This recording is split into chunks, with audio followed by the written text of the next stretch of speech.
the Pelican Brief with your host, David Tapman.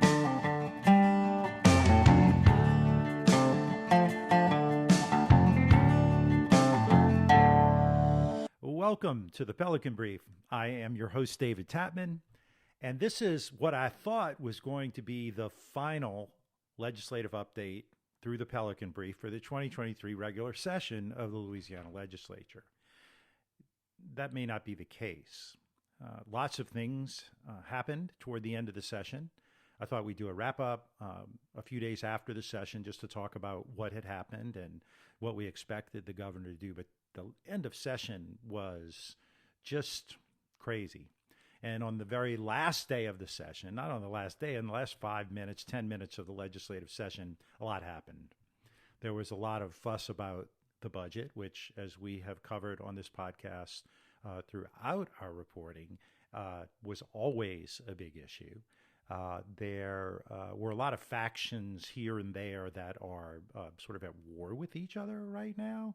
And so this may not be the last episode of the Pelican Brief for the 2023 regular session of the Louisiana legislature. So we could have a possible special session sometime on redistricting based on the United States Supreme Court ruling on the Alabama redistricting lawsuit.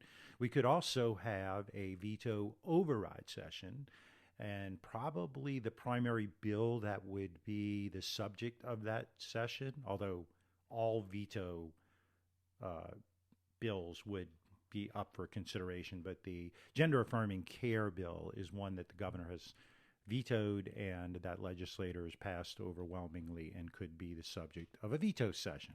But for now, we don't know. So what we're going to do is we are going to talk about this situation that we're in right now in the end of the 2023 regular session of the Louisiana legislature that ended on June the 8th, right at 6 p.m. The budget was passed, I believe, at 5:50 p.m. on June 8th, and the supplemental bills and other bills were passed in subsequent moments after that. So, but let's go with that because that's how the session ended with a bang. So as we reported throughout the session, money was a major issue right up until the very end. And so we're going to talk and dig a little bit deeper into that. And I think there's going to be a lot more to come because the governor's already issued some line item vetoes. And just so you know, the Louisiana governor has the power to line item vetoes in appropriations bills. He can't do that in any other bills, but he can, for example, take a legislator's project out or take a project that he doesn't feel like is worthy. He can punish people with it if he chooses to. I'm going to let you determine whether or not some of his line item vetoes so far were punishment or whether they were just due course. So a couple of bills of interest that happened during the legislative session. You probably read a lot about them. Senate Bill 7 by Senator Heather Cloud of Turkey Creek would require libraries to set up a system that requires a minor's parent or guardian to select whether the minor is permitted to check out certain content. And it would require libraries to list the library's policy on the content and sources accessible to minors, and that there would be a process in place where the parents could control what the minors see. Now, this was built as those against it said it was censorship. Those that were for it said it was parents having the ability to decide what their children see and don't see. I'll let you make up the decision for that, how you feel about it. Obviously, I mentioned it a little earlier. House Bill 648 by Representative Gabe Furman of Pollock, Louisiana, was the ban on gender-affirming care for minors. This legislation was actually defeated in the Senate Health and Welfare Committee on a 4-3 vote. But the bill was resurrected through a procedural process that recommitted the bill to a different committee dealing with the civil aspects of the legislation. And so the bill passed that committee. Actually, it passed it unanimously because the opponents of the bill didn't show up for the committee meeting. And then it passed the Senate and was returned to the House. and was sent to the governor, and the governor vetoed that bill. There's another bill a couple other bills we'll go through. House Bill 466 by Representative Dodie Horton out of Shreveport was referred to always as the Don't Say Gay bill. It was tagged by those involved that would create a ban on discussions of gender and sexual identity in K-12 classrooms. That bill also passed through the process. House Bill 90 by Representative John Stefanski of Crowley was legislation that provides for the penalty of life imprisonment if someone is caught with 28 grams, that's about an ounce for those of us who know that, or more of the synthetic opioid. The bill was amended to give people, there was a lot of pressure back on life for small amounts. So the bill was amended to give people between 5 and 40 years if they dealt up to 28 grams. And then there was a tiered increase for greater weight of the synthetic opioid. Those convicted now of dealing with 250 grams or more could receive a life sentence. 250 grams is a lot. I'm not sure the math, but it's like 8.5 pounds. It's a lot of fentanyl, kill a lot of people. So again, not an editorial comment, that's up to you, but 10 pounds, 8 to 10 pounds of fentanyl could do a lot of damage in this state. There's another bill, Senate Bill 162 by Senator Patrick McMath of Covington, that would crack down on the use of social media by minors, potentially requiring age verification for Facebook, Instagram, and other social media platforms. The bill was modeled after a very controversial law that was passed in Utah. Another issue we talked a lot about during the regular session of the legislature was efforts to try to improve property insurance markets in Louisiana. There were several bills that passed the legislature in an effort to make Louisiana more attractive for markets for prospective insurers. Some passed, some didn't. One was vetoed. So a couple that did pass is assignment of benefits. This is the whole Apex Roofing thing and a Houston law firm that came in and people thought they were signing a document that said their roof was going to get fixed when in fact they were signing up for a class action lawsuit. That bill passed the legislature. There's also another bill that modernized the rate-making system in Louisiana. And basically, it still provides for a use and file system, but gives the Commissioner of Insurance 45 days to respond to a filing by an insurer in the state of Louisiana.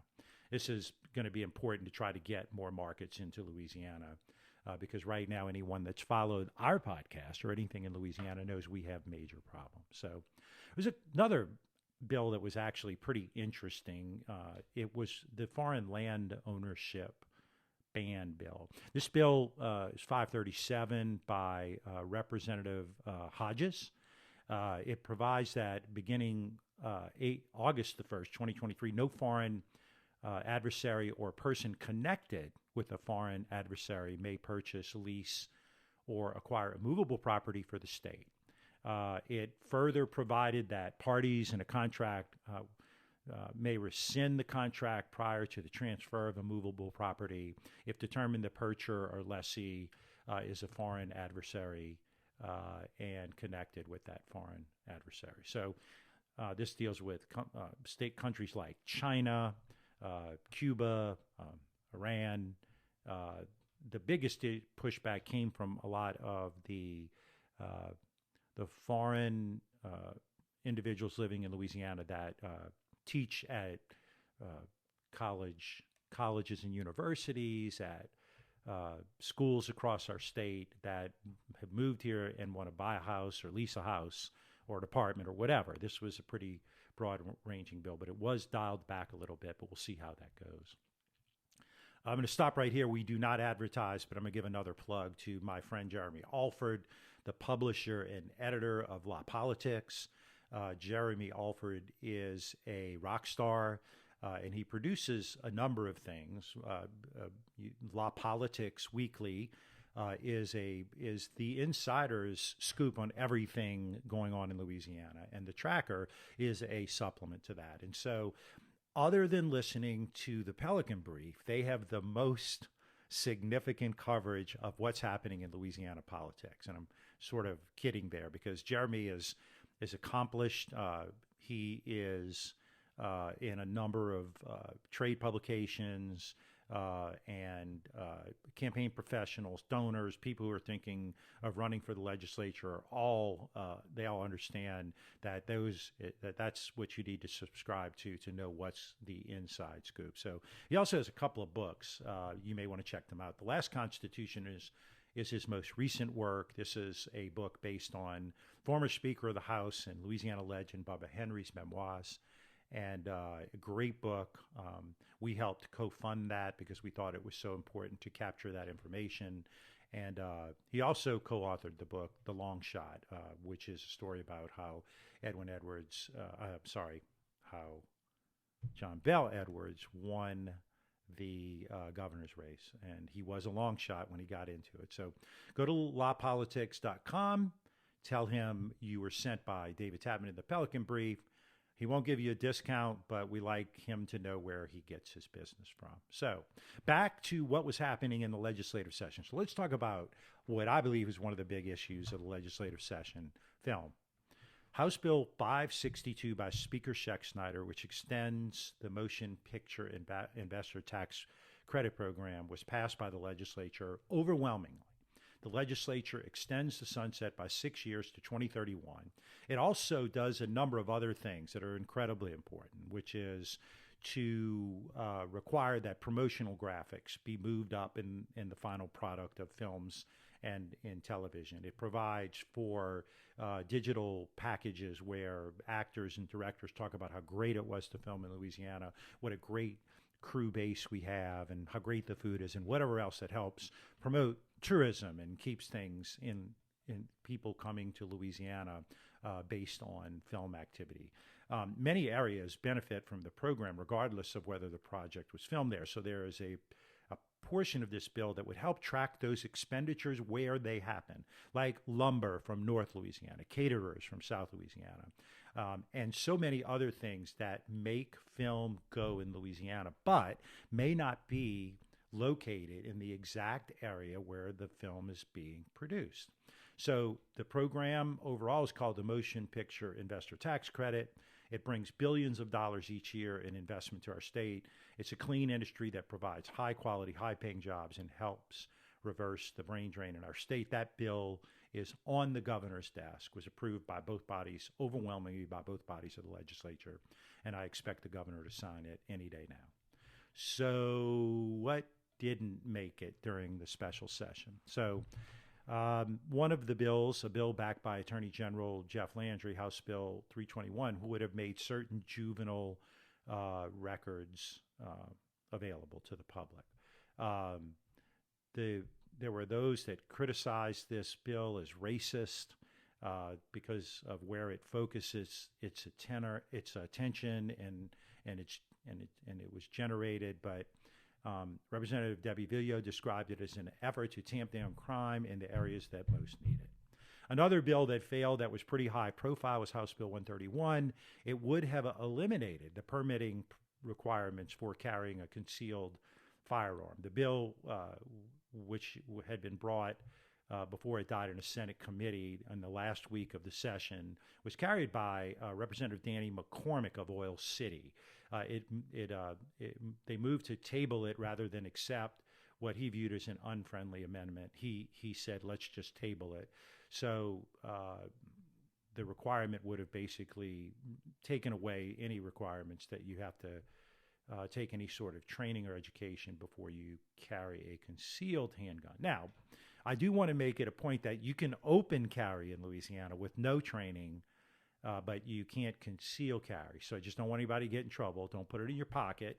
Get a holster and carry it on your hip. Now, there are lots of places that you cannot bring a weapon to, so that's up to you to go find out. But remember, you can still open carry in the state of Louisiana with no training requirements. You just can't conceal carry. There was another bill that was pretty high profile, and it was a bill that would have abolished the death penalty in Louisiana. So John Bell Edwards came out and supported this bill as House Bill 228. It died in a House committee. Um, that committee changed over the last year.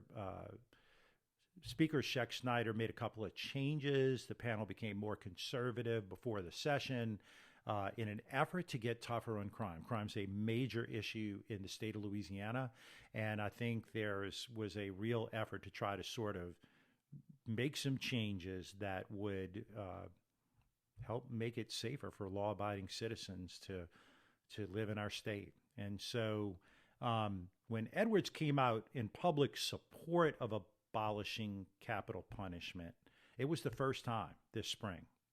He's always never really came out hard one way or the other, but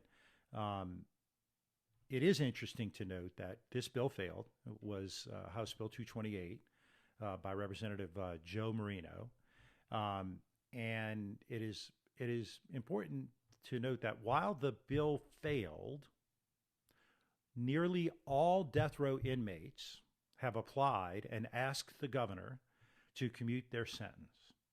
Now, the AG and Jeff Landry have vowed to fight against that. Other gubernatorial candidates have vowed to fight against that. Remember, in Louisiana, there is a provision that the governor just can't provide a commutation from the death sentence or the death penalty to life in prison or pardon them. It has to come as a recommendation from the Pardons and Parole Board. And so a lot of things have to happen. Don't expect anything to happen soon with that. And it's been over a decade since Louisiana's put anyone to death anyway. Another issue that was big during the session that again failed was the effort to raise Louisiana's minimum wage from the federally mandated floor of $7.25 an hour. It's failed repeatedly over the years, and this year was no different. The House Labor and Industrial Relations Committee voted last month to kill House Bill 374, which proposed raising the minimum wage to $10 an hour starting in 2024. This is a really interesting issue because I see in my work more and more people who were previously against raising the minimum wage are beginning to support it. I'm not saying the majority of those people, the majority of people in Louisiana are supportive of it, but if you make $10 an hour, you make, I'm going to just ballpark it, say without overtime, $20,000 a year, ballpark, right? If you get benefits, that's all helpful. It's hard to live on $20,000 a year. And even if you're a household of two people, that's $40,000 a year. If you have kids or even a dog, because my dog's really expensive, you can't make it. And so I also don't know how many people are actually getting paid $10 an hour now. I mean, I know that it's hard to get people to come to work. And so it's going to be an interesting issue because it's beginning to take a little bit of a swing in public opinion. So we'll see how it goes. Another big bill, or actually group of bills that failed this year were bills aimed at adding exceptions to Louisiana's strict abortion ban. They were looking for exceptions for things like rape or incest, even issues where miscarriages and other kinds of pregnancies that are being treated under the ban. I think the outcome solidified the future of Louisiana's abortion laws, which are some of the strictest in the nation. Another bill that failed that was in the news a lot was the hemp industry crackdown. So House Speaker Clay Scheck-Snyder, again, the Speaker, he is a Republican from Gonzales. He actually abandoned his bill, which he was going to tweak the rules that govern the hemp industry after facing a backlash because the hemp industry has just grown and expanded so much, and there may have been some unintended consequences that emerged as a result of that bill. So it would have definitely created some guardrails for the hemp industry, but those people who wanted to ban it altogether fought so hard that the Speaker pulled his bill and allowed other bills to go forward that would have been stricter. None of those bills made it.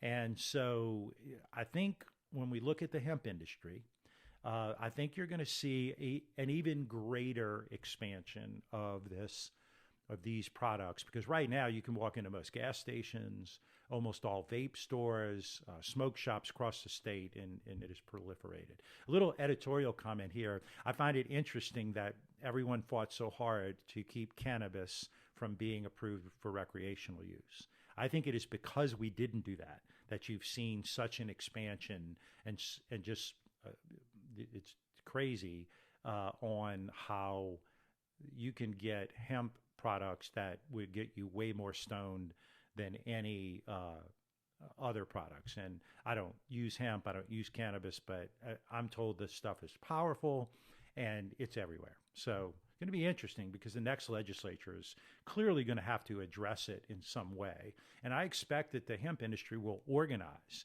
and get better as we move forward at bringing their messages to legislators. So another big issue that we talked about, carbon capture. So both you had people who wanted to ban carbon capture altogether. You had people who wanted to do things like restrict any sort of platforms on Lake Maurepas and other specific areas to prevent those things from being built. There's a big carbon capture project that is supposed to be in the Lake Maurepas area. All of those efforts failed.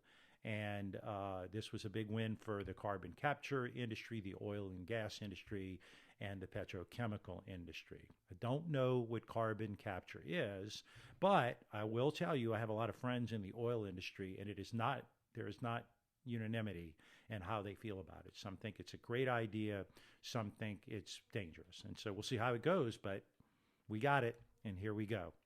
Another bill that you heard a lot about because of some news stories was the underage bar entry bill. The bill was filed in response to the January death of an LSU student. You may remember Madison Brooks. Senate Bill 194 was defeated after it was deferred by a committee over concerns that it would financially harm bars in Louisiana. It was watered down so bad because, so let's talk about it a little bit. A lot of the people who work in bars are college students. So you have college students who are 18 years old or 19 years old or 20 years old serving drinks in a bar. A lot of the bars and restaurants across the state, not just the college bars, but they were concerned about the fact that they wouldn't be able to find people who would fill those positions.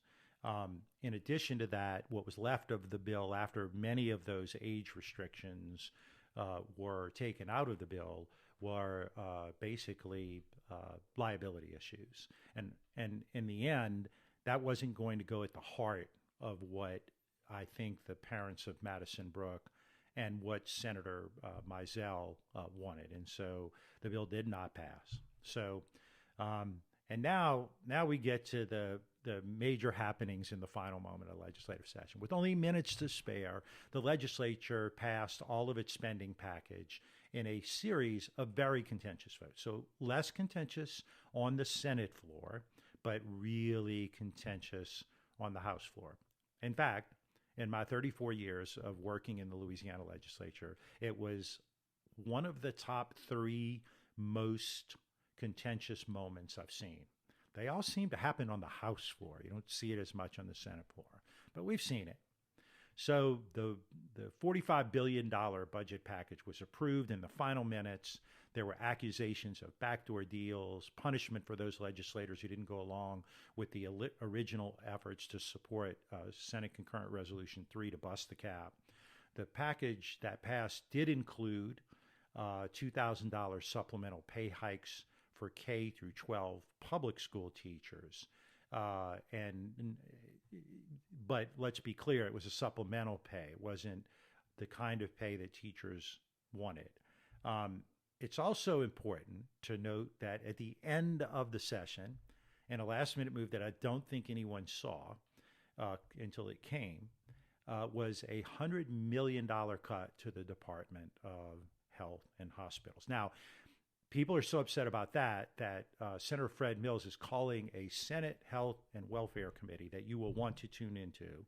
You can either watch it live on the website, the state legislative website, and it's going to be interesting to see how those cuts are going to be fulfilled. The governor has pledged to fix it, but we're going to have to see what that looks like. So now that the session is over, you can go back and watch all of the fun, all of the action through archived video of the proceedings on the state website.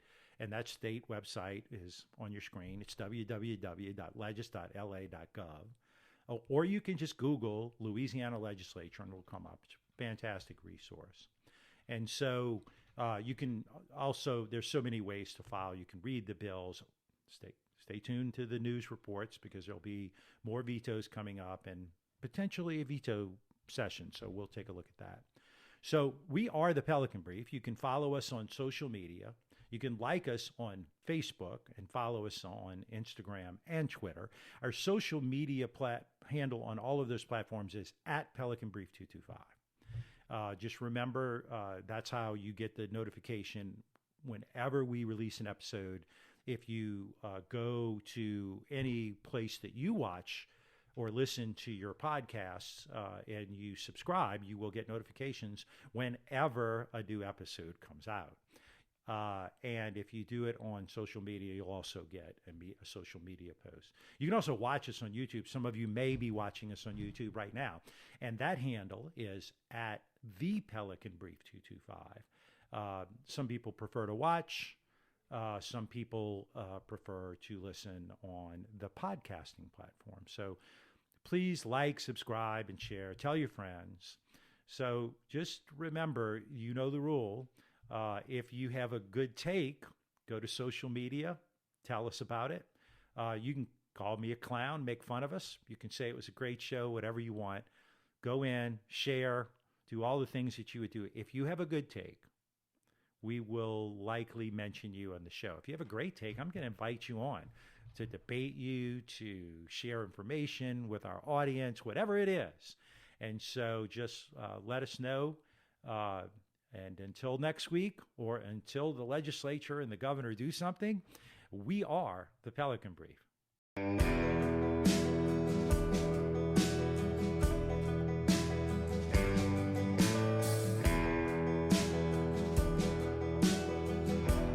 The Pelican Brief is an off-script production.